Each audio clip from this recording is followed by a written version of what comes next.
in theory, if you find someone more attractive, if you think you're better off, Genie, you should go here.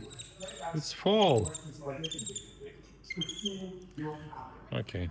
But what fortunately find us is the hardest thing you cannot master. What? Right? Maybe your mind can master, the reason, the logic you can master.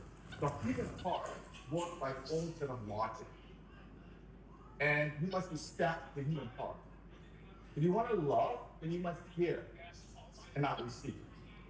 If you want to love, base your love on trust. Do not betray yourself, do not betray others. Okay? Does that make sense? Genie. All right. Delicious. So now let's move on. Papa make to today. really the man who is at the heart and center of Russian civilization. His name is Theodore Dostoevsky. Okay, so let me give you some background about Theodore Dostoevsky. Delicious so much. Yes. Dostoevsky were two passionate Christians. They really believed in Christianity. They had deep empathy for the people around them. Tolstoy was born very wealthy. He was of nobility, and he inherited a lot of money. But because he was so distraught that something was around him, because his wealth was So delicious. on the oppression of the peasantry, right? He actually wanted to give up all his money. He wanted to throw it all away and become a beggar. He wanted to become poor. And it was only at the insistence of his family that prevented him from doing what he thought his heart demanded of him. Here, Dostoevsky comes from a lower nobility. His father was a doctor.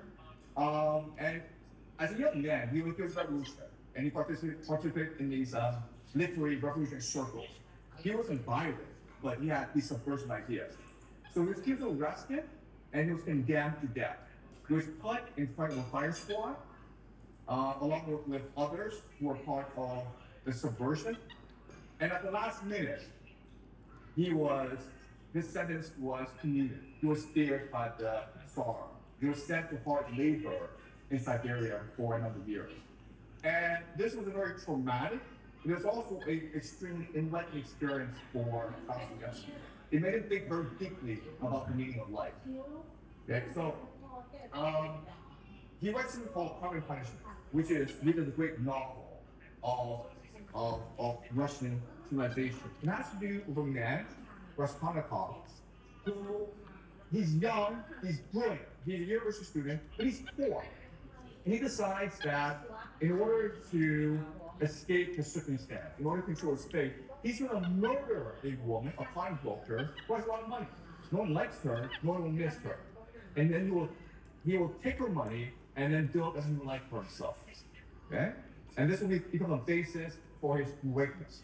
And he reasons out that, you know what, as a great individual, as a genius, I'm going to contribute so much to humanity. So if I kill a old woman no one likes, it won't really matter, okay? So he's been thinking about this for like a long time. He's got all reason out.